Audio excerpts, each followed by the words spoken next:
I'm on the board. Yeah, yeah. If you fuck with it, put up letters to the sky. How can I make sense when I got millions on my mind?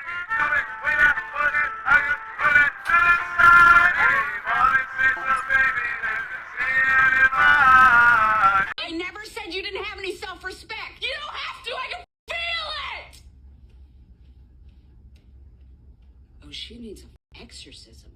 3 months ago, I wasn't this happy. I wasn't even able to record. I wasn't able to face people. I wasn't able to interact with people. I genuinely could not get through a day without breaking down and crying.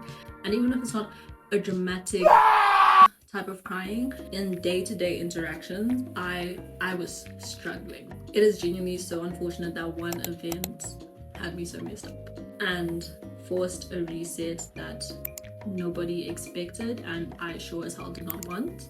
But in the long run, I trust was definitely needed. Talk to me, baby. So I would say it all started in April. I won't get into the specifics behind it because unfortunately it involves an aspect of my life I don't want to put out on the internet like that. And from that point on, I just kept on making a series of decisions that showed lack of self-respect, and that's when this mental dissociation, or not even dissociation, there's a term for it. There was this disconnect in how I think I view myself, because here's the thing, I know on paper I'm an amazing person for so many different reasons, therefore I have no reason to look down on myself, but I wasn't acting in the way that that version of me would act. Therefore you start to question yourself, like, okay, am I really as amazing of a person as I think I am, because I'm not acting like it. I reached a point where I was not only very low to the point where I can comfortably say I was depressed, I just genuinely hated myself. So at that point, my skin looked like rubbish. I had lost any and all sense of routine and was genuinely just getting by each day on survival. Not to mention, I lost weight, which is ridiculous considering how small of a frame I already have. And I think the worst part in all of this is that overall, I looked fine if you just didn't look very closely. Especially because my hair looked great. Absolutely great. Academically, I was just getting by my standard. I know a lot of people will see my results and see what, like, my whole results video and think, oh my gosh, academically you were a weapon. No, this has been the most pathetic academic performance of my life. Content, all accounts deactivated. Fitness, I don't even think I was on a specific fitness journey. I was occasionally in gym at some point. So this wasn't just a case of me losing followers. I was losing momentum in every aspect of my life, and as somebody who finds a lot of my identity or worth in my achievements and discipline and ambition, this obviously wasn't helping. Then South Africa happened. I got the opportunity to umpire outside of the country for the first time, which was a really big deal. And even before that, I went on a fully paid brand trip, which I have vlogged, and after that I then stayed for some time to enjoy time with family because I hadn't seen them in years. On paper, all of these should be amazing experiences. However, the day I was supposed to travel to South Africa, my aunt passed away. Then the following day, on the way to the funeral, another family member passed away. And I just had to keep it together for the week of umpiring. On the final day, on the final night, after the games were done and everything, I absolutely broke down. And I am just so grateful to have had somebody kind of, I won't say hold me together, but console me during the mess. One thing about me, I particularly love the idea of having your person because you experience so much with them, you celebrate with them, you go through lows with them. I absolutely love that, but obviously you can't always rely on that. So I really wanted to reach a point where I felt God's presence above and beyond prayer, or when I am low, I feel comforted. I was like, in day to day, take me out on a date. Sure enough, less than 24 hours, I had a friend reach out to me who I hadn't seen in years. It is a beautiful coincidence that this just happens to be a friend who is very strong in their faith.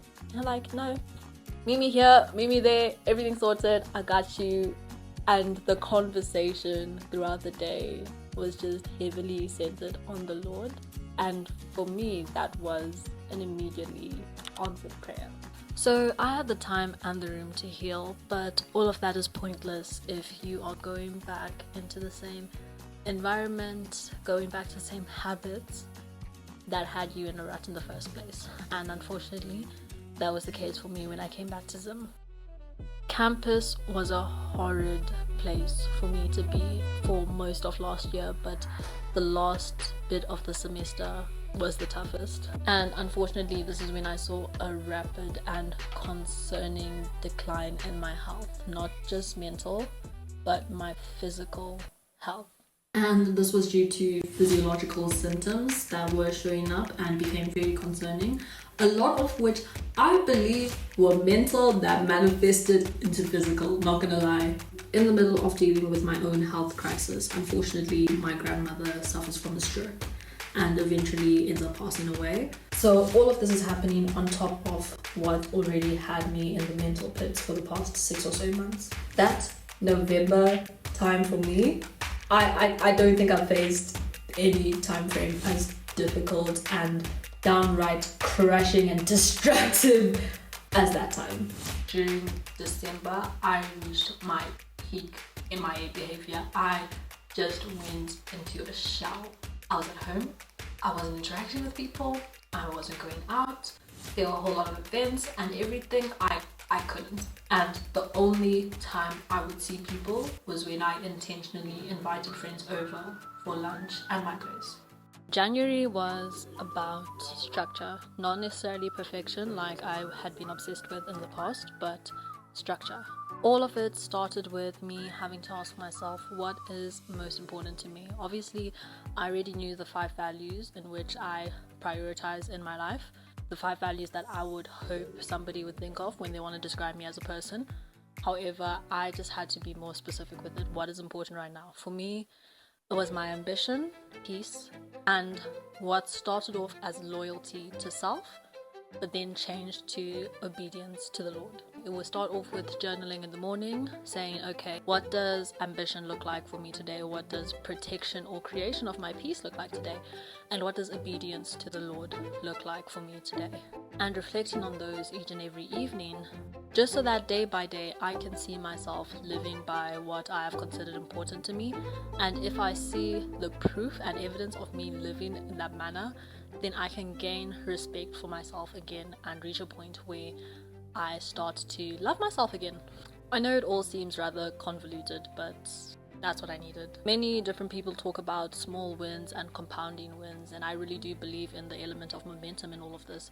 So I just need to start in the smallest ways. Like I've said, routine for me was very important, and the next way that routine showed up for me, it wasn't in my fitness, surprisingly.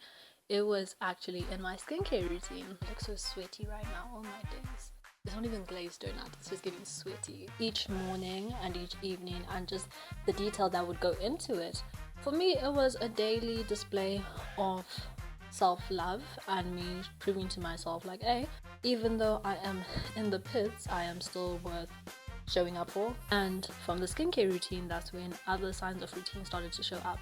The next thing for me was training, not necessarily intense hockey training, but a lot of rehab work for my injury, especially December going into January, because I thought at that time that I was going to play in the ACCC, which is Africa Cup for Club Champions. January, I did end up aggravating my injury again, but that doesn't matter. And then beyond training, eventually I was back at school and my study routine came in, and it was just these step by step by step actions or routines that had me feeling like the overachiever, disciplined, ambitious babe that I know I am. On top of that, that's why at a certain point I felt like I could come back to social media, especially with the way structure takes planning. It doesn't pop up from nowhere. And I went into brutal detail about what I wanted for myself in the year. Not even just what I wanted for myself in this year. I went through a regret review of what I regretted in the past year and built on from that. And these are things that I have written out and literally have right by my desk, and with time I expand on each different aspect of my life and just add that paper up on the wall. In no way am I saying all of this was an immediate turnaround and everything was perfect. No. Here's the reality. What worked for me in high school won't work for me now. What worked for me in the first year of uni will not work for me now. I am definitely stepping into, guys, I'm an adult now. Ugh. I'm turning 22. Ugh. I have potential to do so many amazing things, and that will take me moving very differently to how I have been. And that's not to critique how I've been moving. For what I was at the time, I think I did very well for myself. As a high school student, I did very well for myself. During my gap year, I did well for myself, and I just need to accept, okay, this new area of life that I'm stepping into will require a lot more, and that's okay. February has been focused on action. It is very nice reaching a point where I'm not in survival mode. I am now structuring my days, planning ahead, and looking forward to each and everything I have planned. And with time, sure enough, everything improved. I was a bit of an emotional wreck at times, but there was improvement. I am very hopeful. See, that's a word I haven't used in so long. I had what I consider to be the happiest day I've had in a while. And it's nice to know that it's happiness. It's not a result of specific achievement that came my way. It's not, oh, my days I was surrounded by loved ones' happiness. No, it is just me being happy. There are still things I struggle with. I think a big one right now is insomnia, which is whooping my ass. But if there are 3 things to take away from the last 3 months, I would say number 1, regardless of what the circumstances look like, you are truly never going through life alone. Secondly, small rituals and small routines truly do compound over time, and you need to show up for yourself even in what may seem like pathetically small ways. Lastly, the statement, nothing bad lasts forever, is true. However, sometimes the bad lasts a very, very, very long time. But regardless of how long it seems to be lasting, you can always hold on to the fact that the statement is true. Nothing bad lasts